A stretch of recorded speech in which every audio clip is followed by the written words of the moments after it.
Scary Story Podcast brings original short scary stories right to your ears every week. Like Dead of Night, the story of a man who moves into a new apartment building only to discover its sinister foundation. Or another recent one, Sessions, where the classic tale of an imaginary friend turns even darker. You can join us by searching for Scary Story Podcast on your app right now. It's a show by Scary FM. I'll see you over there on Scary Story Podcast.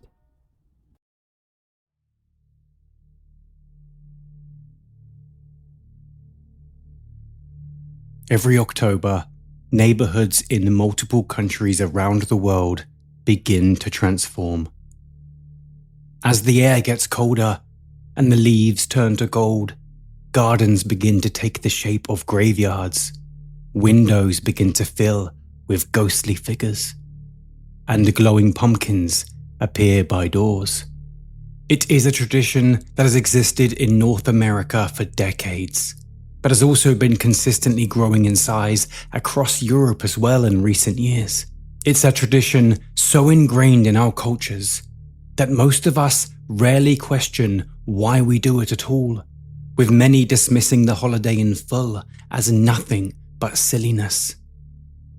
The roots of Halloween decorations trace back many years, when this time of year was known as Samhain, an ancient Celtic festival that marked the end of the harvest and the beginning of winter in Ireland and Scotland.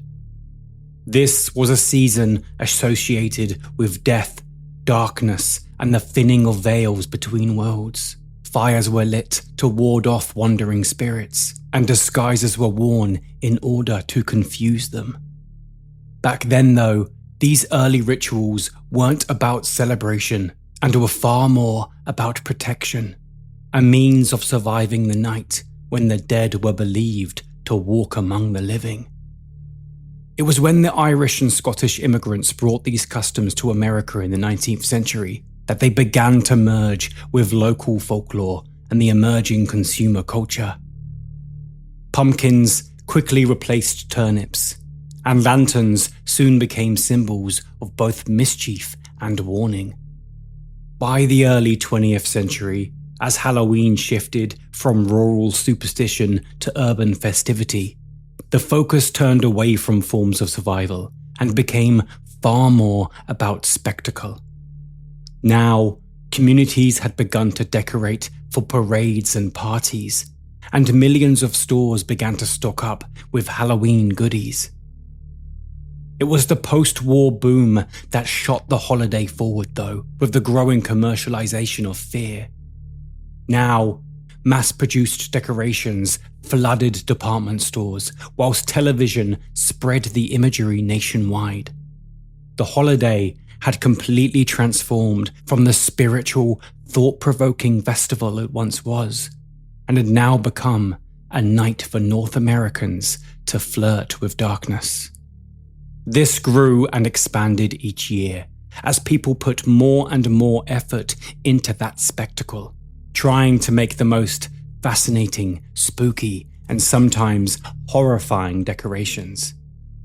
By the late 20th century, it was not unheard of to see motion sensor corpses springing forward when someone walked up the path, or for other unnerving, realistic graphic figures to fester amongst the shadows. Now, the line between fright and fascination had blurred, as people continued to compete to make their displays ever more lifelike and even more shocking.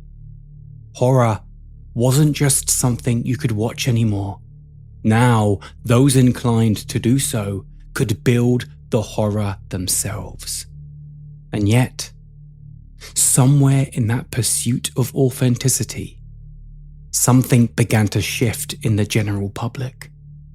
The props had become a little too real for some, with the blood getting a little too convincing, making room for a whole new urban legend to emerge. Now, every October, we hear of emergency calls being made over realistic displays, where people have mistaken decorations for a real-life crime.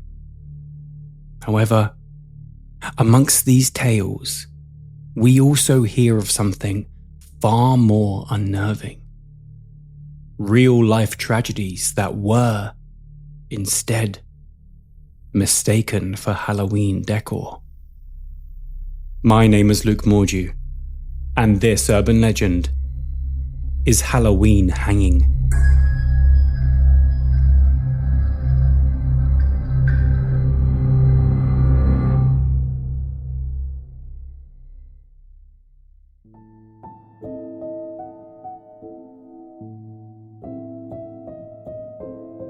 Fear is one of our oldest emotions, with even the most primitive of our world's creatures feeling it in some capacity.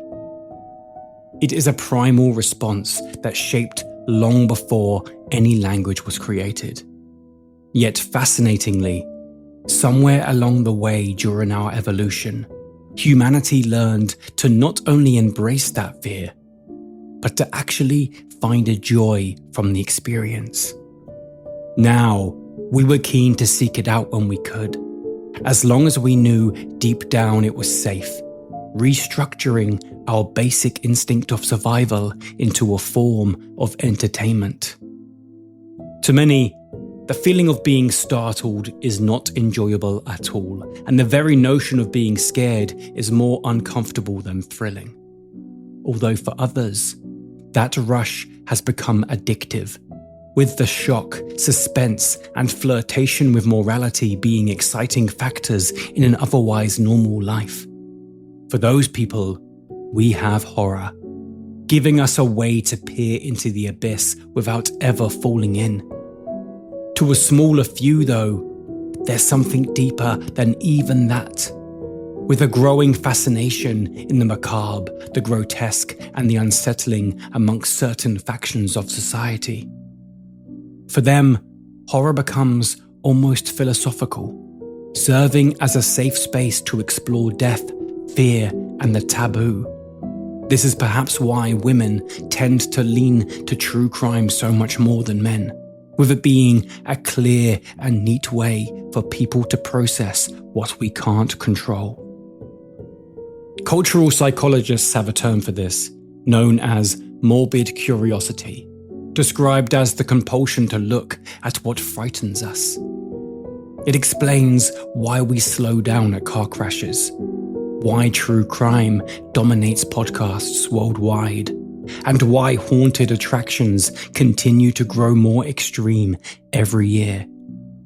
We want to understand the darkness, to touch it whilst knowing that, at least in this sense, it cannot touch us back. But as is the case with most things, there is a side effect that comes with this fascination. When we surround ourselves with imagery of death, when corpses hang from trees in our gardens and bloodstains on our front porches at Halloween, something begins to shift in our psychology. The shocking becomes ordinary, the grotesque becomes festive, and our sense of normalcy regarding vulgarity is temporarily warped. In fact, studies in media psychology have shown that repeated exposure to graphic imagery, even when fictional, can dull our emotional response as we become desensitized to it. It's not that we become uncaring, but we do quickly become accustomed to it. We learn to expect violence as visual noise, and in the right setting, say, for example, a quiet suburban street in late October, that desensitization can have severe consequences. As when the macabre becomes part of daily life, there's never any need to question it, leaving room for something real to hide amongst the plastic. In my telling of a case of Halloween hanging, we will follow Sheila, who's getting fed up with her neighbour's seasonal theatrics.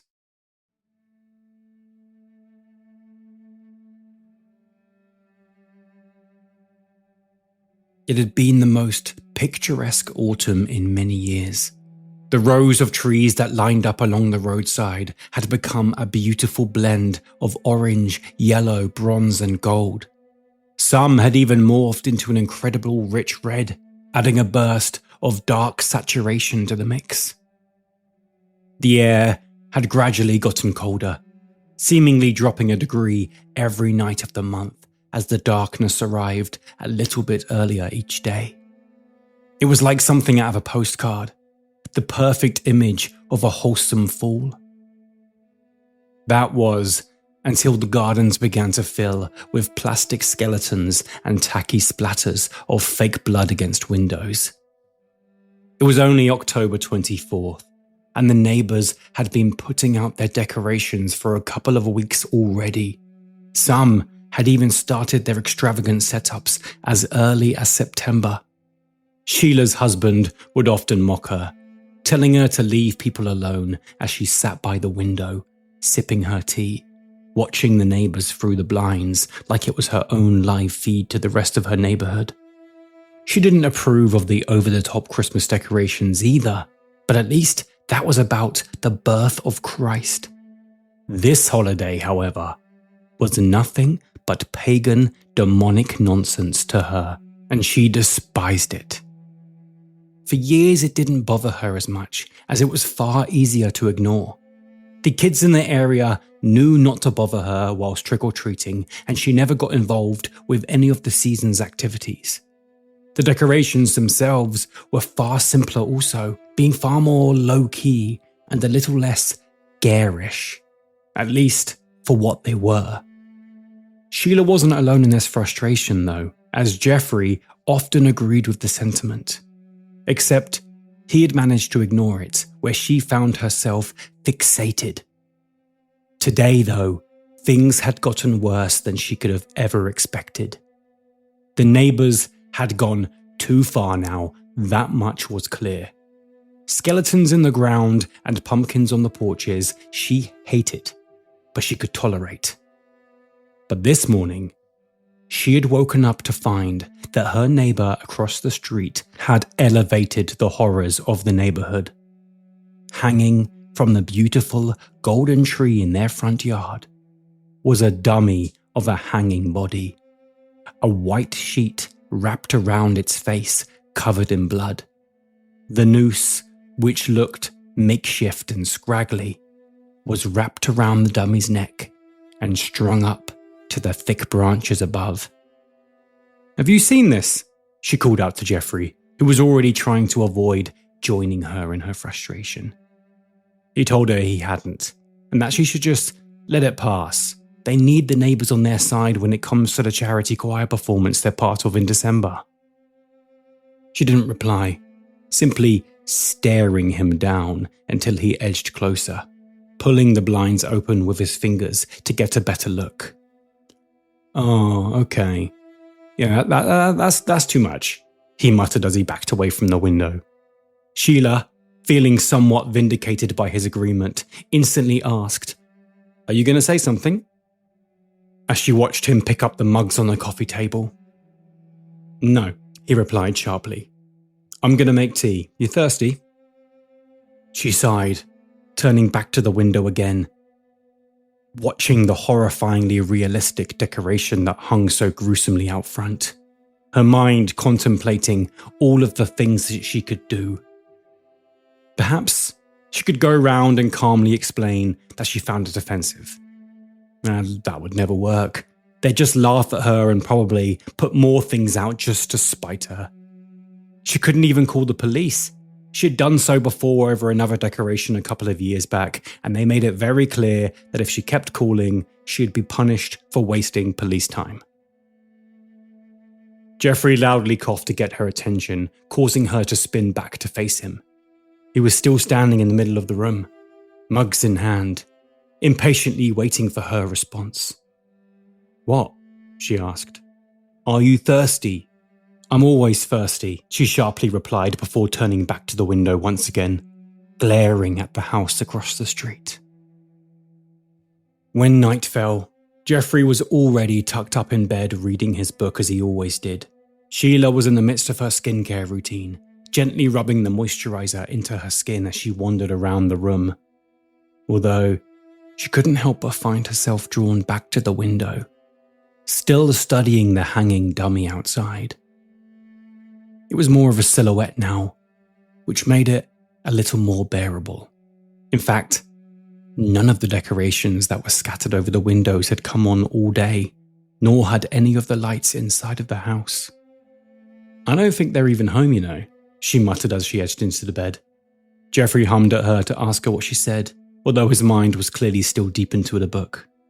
"They've put that decoration up and left for the weekend, leaving us to look at it," she continued as she pulled the covers over her body. Jeffrey nodded, although not a single word registered in his head, still engrossed in his story. She didn't mind, though, rambling on to herself. "I swear, they just do it to annoy me. I thought the trash on the driveway was bad enough, but I'd choose that over this." "It's just for another week," Jeffrey finally replied, monotone and still only half paying attention. She knew he was right, and she wished she didn't care as much as she did. It was the disrespect she felt, not only to her, but to the faith-based society she believed that they should all live in, not to mention the general aesthetic of the neighborhood. The next morning, Jeffrey stepped out into the front garden to join Sheila, who was down on the grass, cutting away at the shrubbery with her garden shears, trying to keep it at bay so it was ready for the spring in the new year. She prided herself on the beauty of her garden, and it was undoubtedly beautiful. Perhaps that's why the tacky decorations bothered her so much. The neighborhood used to be, at least in her opinion, so incredibly beautiful. So wonderfully conservative. Even on Halloween, it would be lovely to see the little glowing pumpkins in the windows, even if she didn't agree with their purpose. But now it felt like she was the only one who truly cared about the garden's appearance. With the youth today focusing more on driveways and barbecues, causing all sorts of noise problems when she's trying to relax. Jeffrey leaned down and kissed her on the top of her head, before making his way up the garden to the street. Every morning at 9 a.m. without fail, he would get up and go for a walk, keeping his body limber and moving. She admired that about him and was happy he enjoyed it, though her place was here in the garden. This was her domain, where she felt safe, undisturbed, and at peace. That said, today, she wasn't here to garden. She was laying in wait, scoping the place out, so she could decide on her next move. She slowly edged to the roadside, leaning over the bushes to get a better look at the pathway where Jeffrey was wandering up, impatiently waiting for his slow-moving feet to disappear out of sight. Finally, he turned the corner, and Sheila instantly jumped into action, pacing around her plants to make her way across the street. The moment she stepped out into public property, she slowed her pace, standing straight to ensure a demeanor that simply said, "I'm just a friendly neighbor saying hello." A look that's harder to pull off when carrying garden shears gripped in your hands. She watched as a group of kids, seemingly on their way to school, ventured up the street, passing by the wildly decorated houses as if there was nothing of note. This only baffled her more. Who were these decorations even for if nobody was even appreciating them? Even this horrifying hanging body in front of them did nothing to warrant even a second glance from the youths as they continued up the street, engulfed by their own conversations. She stopped as she reached the pathway across the road, hovering around as the kids continued their journey. She was feeling nervous, almost excited to be out, finally confronting the neighbors. Although it was important to her to save face at the same time. She didn't want to come across unreasonable or rude, you see. Perhaps this is why she found herself pretending to trim the neighbor's hedge as a passing car drove by, ensuring she came across as casual and nonchalant as possible. Once the kids and the cars had made good distance, Sheila finally made her way up the driveway, studying the hanging dummy as she passed it by, unable to hide the disdain in her face as she did so. It was in a black hoodie with dark blue jeans on its legs, pale feet sticking out of the bottom, whilst its hands were tied behind its back. Seeing it up close only solidified her intentions, as it was even more grotesque than she had previously thought. By the time she had arrived at the front door, though, she had morphed her face into that of a gentle, aging woman, frail and nervous to be so far away from her home alone. She shoved the garden shears into the ground behind her to free her hands, which she now clasped together in an attempt to make her look even smaller. She had tried this before the previous summer, mind you, and it didn't work. Likely because the true anger she felt would be quick to arrive if the neighbour didn't instantly agree with her requests. Today, though, she told herself she would be on her best behaviour, ready to explain to them that the sight is upsetting her veteran husband. Although, this was all in vain anyway, it seems, as nobody ever came to the door. She tried once more, this time leaning closer to the glass to peer into the darkness, but she found no sign of life. This meant that Plan B was going to have to take effect, and, surprisingly to her, the idea of it excited her more than she expected. A rush had washed over her in a way that she hadn't felt since she was a teenager, as she studied the streets around her, ensuring that nobody was out to sea. Once she confirmed the coast was clear, she grabbed the shears, yanking them out of the ground, and paced across the grass to the tree. She felt so naughty and alive, and yet, surprisingly to even her, she felt no guilt. She was righteous in her intent. That's what she truly believed. And so, she was doing nothing but helping the community. This is what she reminded herself of when she drew closer to the dummy. Although, as if by instinct, she found herself slowing with every step that she took, until she had completely halted a few feet ahead of it. Something was wrong. Something about it just seemed off in some way. She had seen realistic decorations before, but this was something else entirely. The detail in its hands and feet were incredible. Its toes had little sprouts of thick hair. Its skin was pale and cold-looking, almost blue. Its hands had millions of little creases in the skin, with dark mud and blood underneath its fingernails, as if it had been alive and struggling to survive. In fact, it was almost too realistic to be a dummy at all. By now, a horrifying thought had crossed Sheila's mind as she forced herself closer, now picking up on the undeniable stench of a rotting corpse. Her eyes filled with tears as she lifted her hand to grab the white sheet that was wrapped around the should-be dummy's head.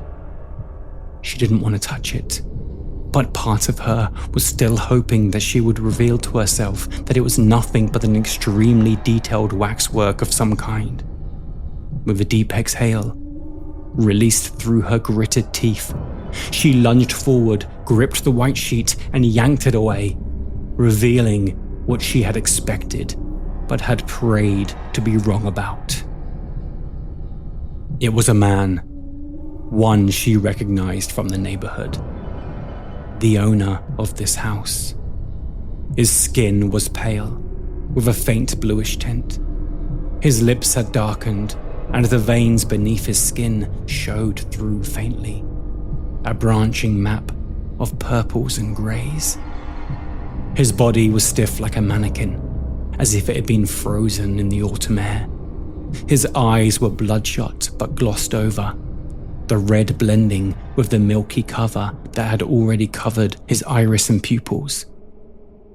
She stared up at the man that she had mistaken for a Halloween decoration this entire time, studying the horrifying corpse that she had been obsessing over for days at a time. In the end, it had become a Halloween surprise that not even those who loved the holiday would want to have.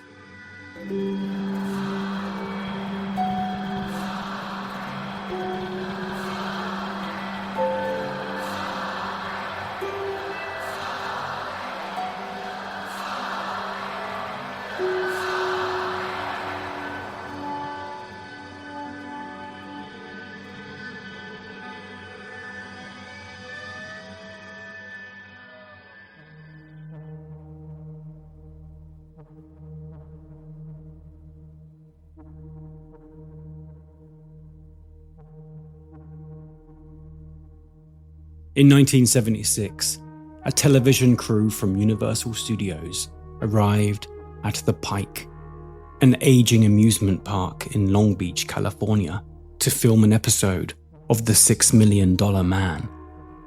Here, they began shooting inside a haunted attraction known as the Laugh in the Dark, a maze filled with flickering lights, cheap skeletons, and carnival oddities that had been decaying since the 1930s.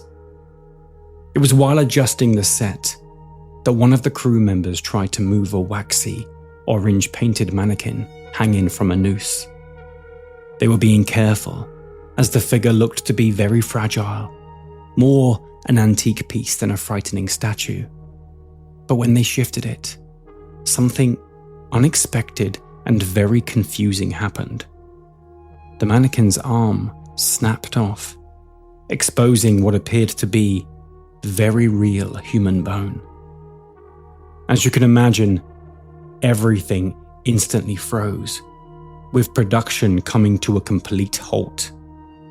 The police were called in to investigate, and soon enough, it became clear to everyone there that this wasn't actually a mannequin at all. It was the mummified body of a man who had died over 60 years earlier. A man who would later be revealed as Elmer McCurdy. Elmer was an outlaw who had been shot and killed by lawmen after robbing a train way back in 1911 in Oklahoma.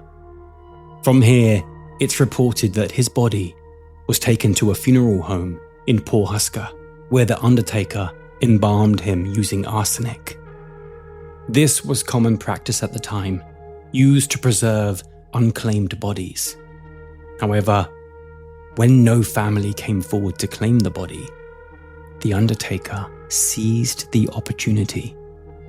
He stood the corpse upright, dressed it neatly, and began charging morbid visitors a nickel to see the body of a man he had nicknamed the Bandit Who Wouldn't Give Up.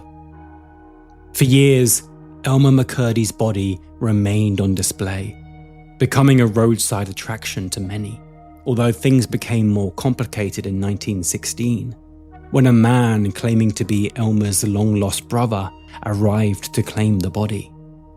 The undertaker handed the body over, completely unaware that the story was a complete lie. The brother was in fact a carnival owner named James Patterson, who promptly put Elmer McCurdy into his traveling sideshow. And from there, the outlaw's body began an extraordinary journey through the underbelly of the 20th century American entertainment. Over the next 5 decades, Elmer McCurdy passed from one carnival to another, from Patterson's Great Patterson Carnival Show to Louis Sonny's Traveling Museum of Crime, where he was displayed beside wax figures of John Dillinger and Bonnie and Clyde. Now, he'd become a semi-famous curiosity, a relic of America's fascination with outlaws and death. By the 1940s, time had taken its toll on Elmer's body, which had now grown brittle and darkened. Although even so, the legend around him persisted. He was bought and sold several more times, eventually ending up in California as sideshow cultures began to dwindle. By the 1960s, travelling carnivals had significantly declined, and many of their exhibits, including that of Elmer McCurdy, were sold to amusement parks and haunted attractions, trying to capitalise on the public's lingering appetite for the bizarre. This led to the acquisition of his body by the Hollywood Wax Museum in the late 1960s, who used him briefly as part of a display before finally selling him on to the Pike Amusement Park in Long Beach, where he became part of the Laugh in the Dark attraction.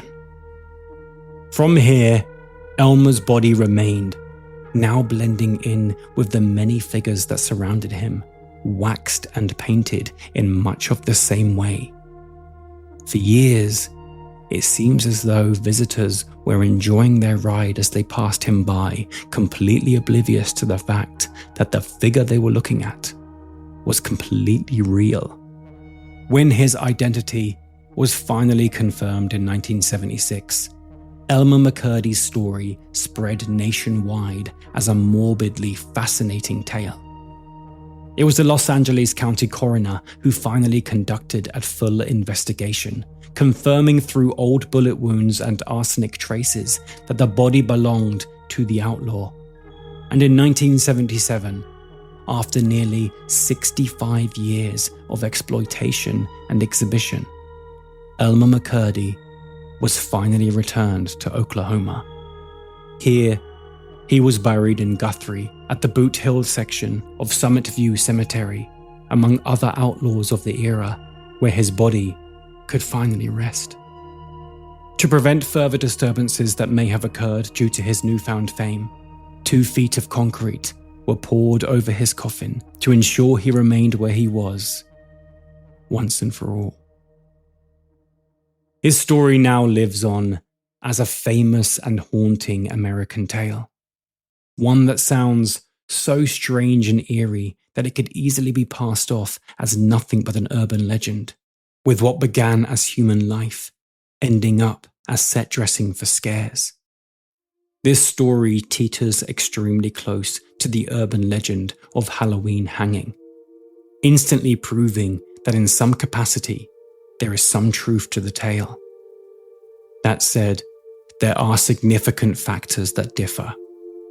The urban legend instead speaks of a freshly dead body being found amongst Halloween decorations hours or even days after their death due to a misidentification of Halloween decor. Similar concepts to this have existed for decades now, as proven by the very real story of Elmer. Although stories that specifically claim a body was mistaken as a prop during the Halloween period are relatively new in comparison, with it truly spreading in the early 2000s. That said, the exact origin of this iteration proves difficult to pin down, with some variants being documented from the early 1990s. It's likely that 2 key events that took place in the year 1990 contributed to the expansion of the tale, with incidents so eerily close to its imagery that they quickly blurred the boundary between performance and horror. The first occurred in Lakewood, New Jersey, at a haunted hayride attraction. 17-year-old Brian Jewell had been working the event, performing a scene designed to shock visitors, simulating a realistic depiction of hanging, which he had done several times before without issue. This was known as a gallows stunt, and in theory, it's a safe illusion where the noose is typically fixed in a way that doesn't bear any weight, or a harness distributes pressure elsewhere on the body. That said, even the smallest of mistakes can cause things to go horribly wrong. And unfortunately for Brian, on this night, they did. When the next wagon approached, guests expected the usual eerie display of a young man hanging from a gallows, which was very much part of the show. However, as they arrived at him, the driver noticed that Brian wasn't delivering his usual lines. As they drew closer, it became clear to everyone that on this occasion, no act was at place. The rope had accidentally tightened for real around Brian's neck, and despite immediate action taking him down and attempting to save his life, Brian Jewell was pronounced dead soon after. Authorities later confirmed that the stunt had been designed with safeguards, but in this instance, the mechanism had failed.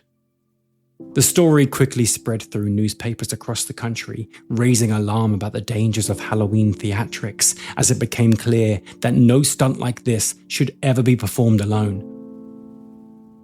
It was only 6 days later that a 15-year-old boy by the name of William Anthony Odom died under chillingly similar circumstances. He was in York, South Carolina, decorating his aunt's basement to create a small haunted house for friends and neighbors. He was putting great effort in, using all of his creativity, filling the room with fake cobwebs and plastic bats. He'd even rigged a prop noose as an imitation gallows to add an extra level of darkness. But at some point during the setup, the rope had seemingly slipped and tightened around his neck. How exactly this happened, we will never know. But unfortunately, he couldn't get out of it. Later, he was found hanging amongst the decorations, with his death reportedly being mistaken as part of the display for a moment. Despite its strangeness, it was officially ruled as accidental. But with all the grim details at play, it was no surprise that it caught the attention of the entire nation. When people spoke of these events, we can imagine where their imaginations would have gone as they pondered on just how long a body could potentially linger, blending in with the decorations if passerbys hadn't realized. This thought could then be purposefully or accidentally exaggerated in its next retelling. Or perhaps it could have simply inspired the spooky story that had begun to spread. Either way, before long, the urban legend of a dead body blending in with their Halloween environment for a long period of time was being retold every Halloween. When we hear stories like these, tragedies mistaken for theatre, it's easy to wonder just how such a thing could happen. How could someone look at a body and not recognize what they're seeing? This is where psychology begins to blur into folklore though, as sometimes what we perceive isn't only dictated by what is in front of us, but also what we expect to see. Psychologists refer to this as contextual perception, or more specifically, the psychology of recognition. In simple terms, our brains interpret ambiguous stimuli, such as shapes, shadows, and unfamiliar scenes through the lens of surrounding context. We don't see objects in isolation. We see them as part of a story we've already constructed. And at Halloween, that context is warped. Our environments are deliberately filled with the grotesque, the artificial, the dark, and the theatrical. For 1 month of the year, we think nothing of it when we see blood, bones, monsters, and ghouls hanging out in people's gardens or windows. So, if something real was to intrude on that landscape, say, a motionless figure, our brain will default to the explanation that the context of the situation gives us.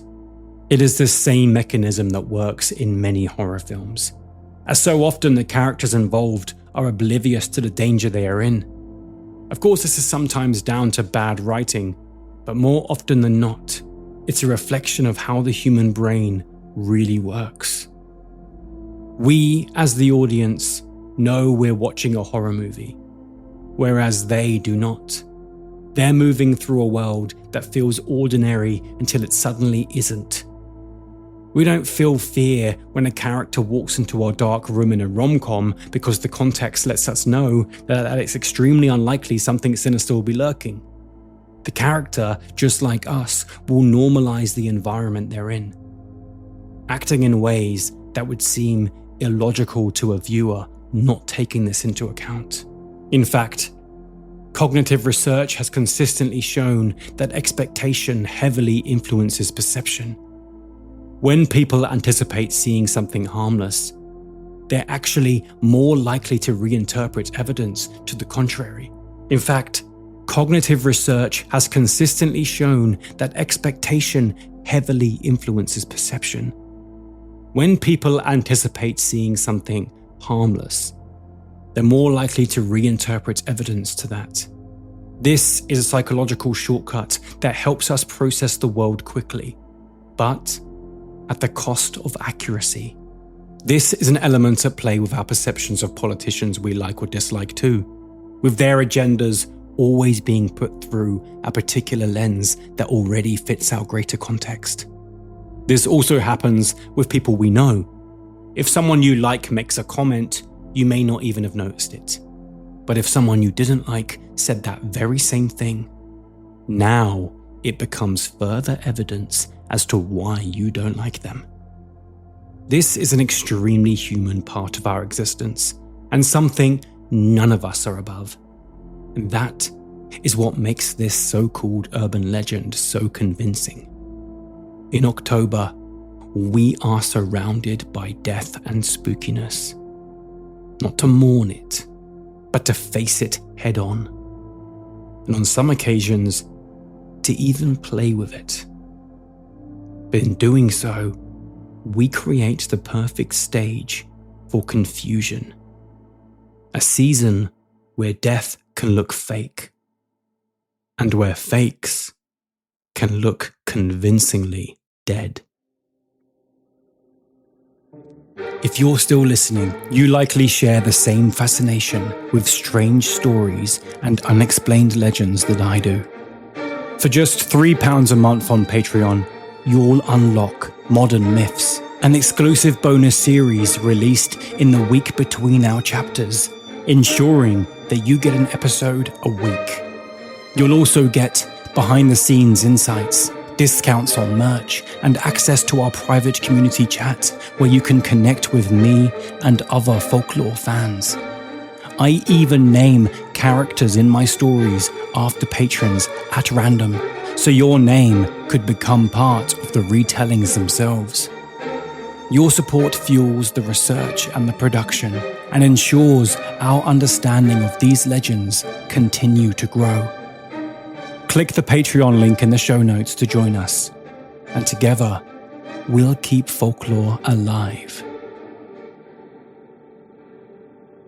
Welcome to the Oddity Shop Podcast, a place where we tell you creepy, odd, weird, strange, and bizarre stories from around the globe. I'm your curator, Kara. And I'm your curator, Zach. Each Thursday, we open up the shop doors and bring you tales such as the Roswell UFO crash and conspiracies, the history and hauntings of Waverly Hills Sanatorium, Mothman lore, and other cryptid mayhem, and special guests like Lauren the Mortician, and so many more. So stop by the shop, where the bazaar is always on sale. Find the Oddity Shop on all major podcast players. And most importantly, creep it really, you little oddballs. Goodbye. Bye.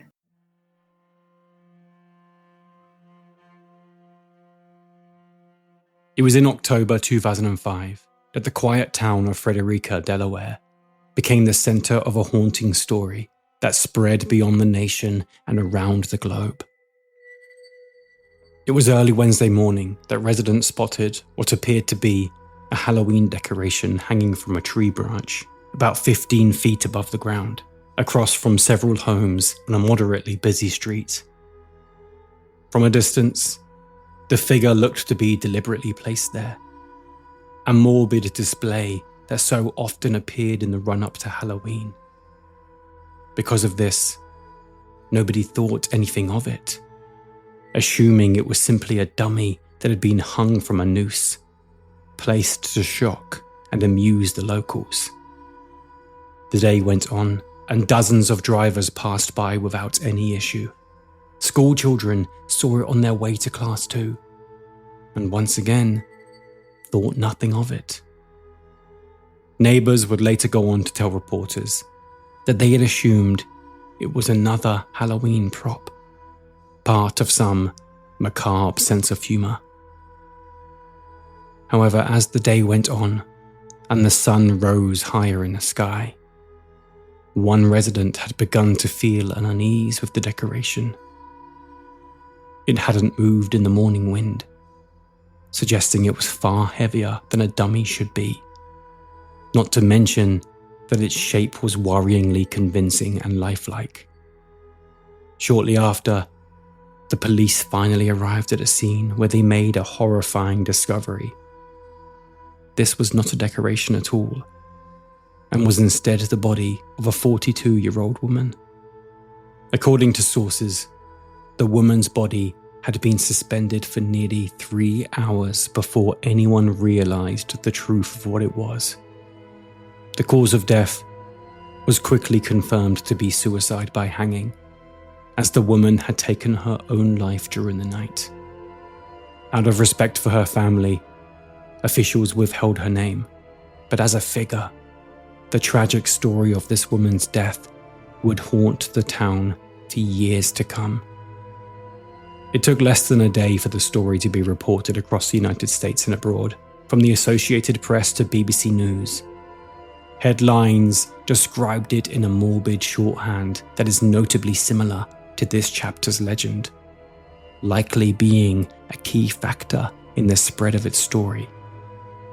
In fact, when the story broke, several commentators had noted that this tragedy had seemed to confirm that the very urban legend people had spoken about for years turned out to be a legitimate concern, that somewhere, someday, someone may very well die in plain sight and be mistaken for a holiday spectacle.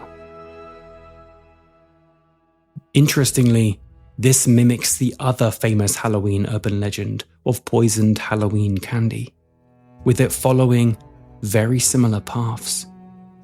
First starting out as a cautionary tale and scary story, only later being reflected in real-life incidents. And just like poisoned candy tales, what was once nothing but an urban legend had become a reality. Horrifyingly though, this would not be the only time this would happen, as only 4 years later, in the October of 2009, another tragedy would echo that same eerie blend of horror and misunderstandings. It was in the seaside community of Marina del Rey, California, that the residents of a sprawling apartment complex along Bora Bora Way began to notice something strange on one of the balconies. It was an elderly man seated in a chair, completely motionless, facing outward towards the marina. At a glance, it looked artificial, especially at this time of year, which is why many assumed it was simply part of a Halloween display. It was because of this that the figure remained in the chair for several days, unmoved and unbothered. It was only when the air began to change that a horrible smell began to spread. And with that, neighbours finally called the authorities. When the police finally arrived, they discovered that the figure wasn't a decoration at all, and was the body of 75-year-old Mustafa Mahmoud Zaid, who had died from a self-inflicted gunshot wound to the eye. He had been sitting there for a full 5 days before anyone realised what they were truly looking at. Much like the hanging woman before, the story was noteworthy for its strong connections to what was previously nothing but an urban legend.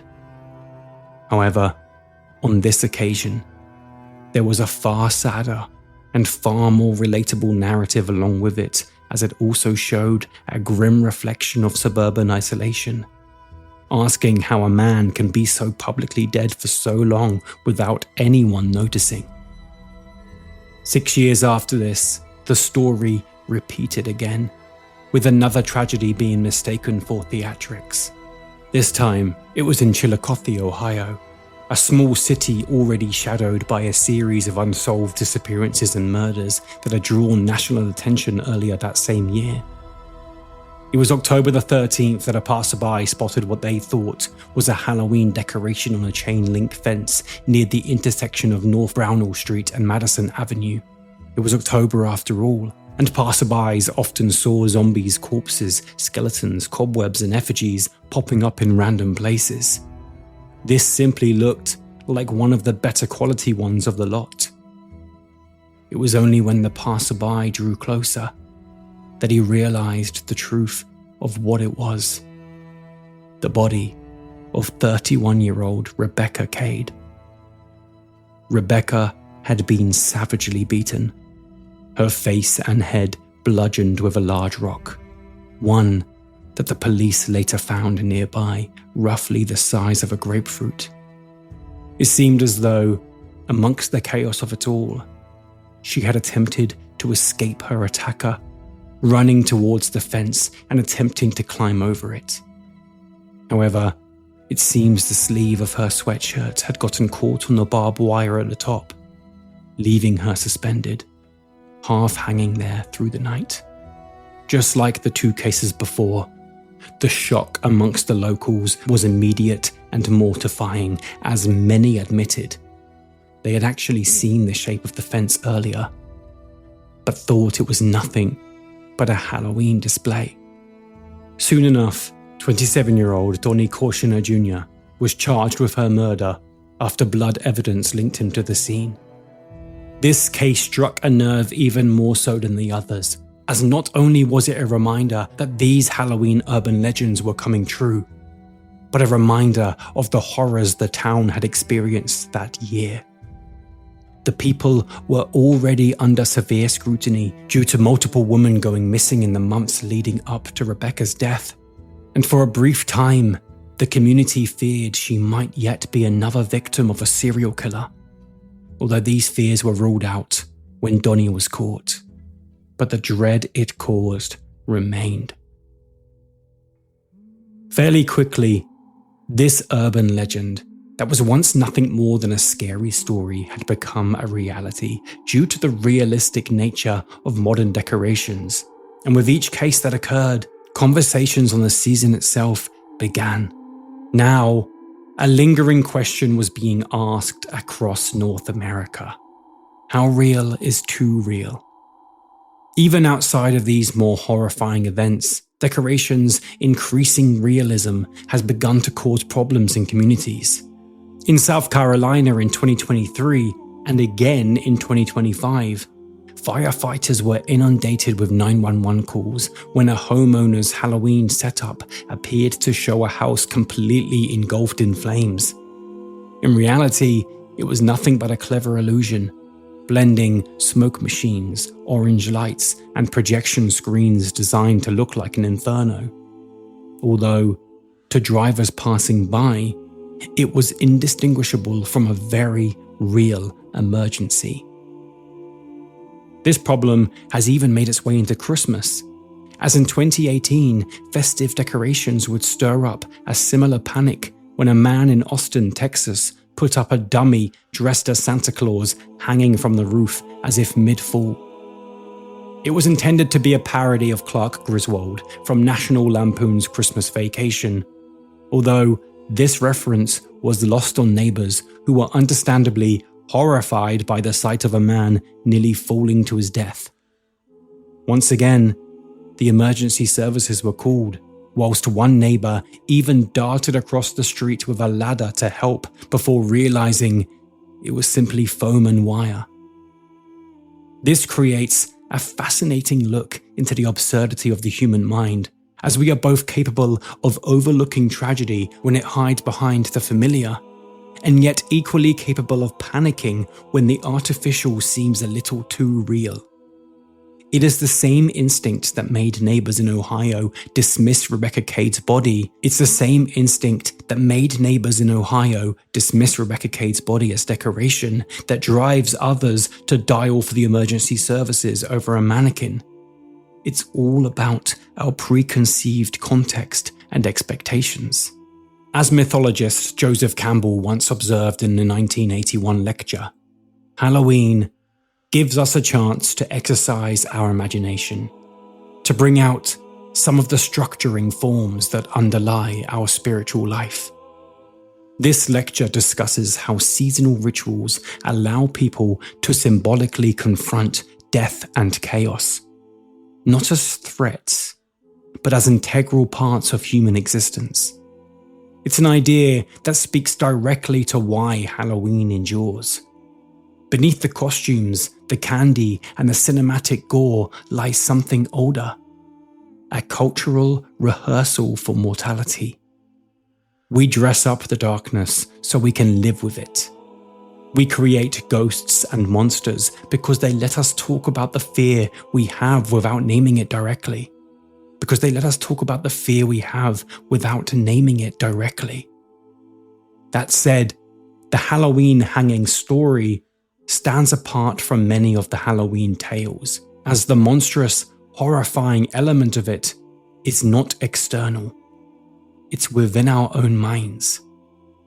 The story completely relies upon perception, about how easily the human mind can confuse performance for reality. The legend also opens broader conversations about cultural sensitivity and ethics, with questions being raised about just how far Halloween decorations should be pushed, and what responsibility we have to our neighbours and greater environment.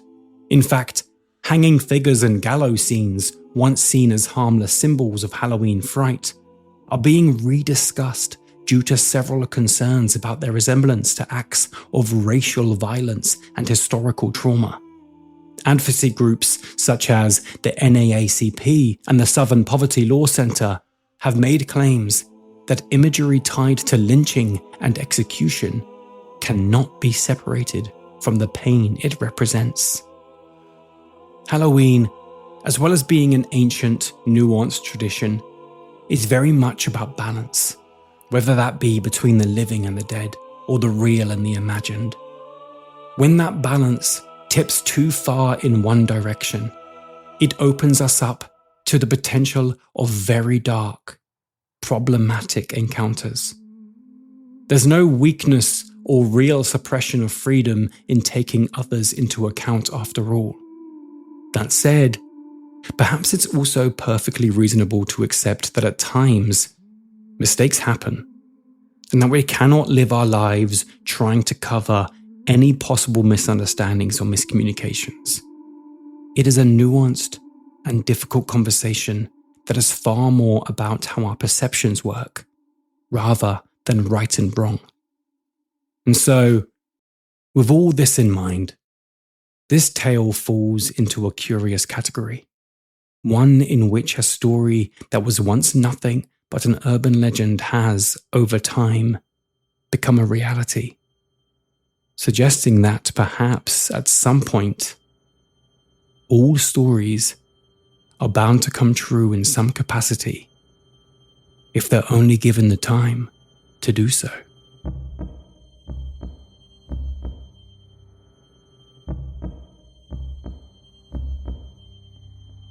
Urban Legends is researched, written and produced by Luke Morgie, co-edited by Sophie Tickle, music by Billy Japp, with additional sounds from Storyblocks and Envato. If you liked what you heard and want to hear more, please like and review our show on your chosen podcast provider. This simple task is a big part of our show's continuation and growth. To access more chapters through our bonus material, early releases, ad-free content and more, become a patron by clicking the link in our show notes. To follow us on TikTok, Instagram or YouTube, simply search Urban Legends Folklore or visit lukemorgie.com/podcast. If you have more information or a correction on anything said, email us on luke@lukemorgie.com. We aim to ensure that all information provided is accurate and up to date, and this remains a top priority.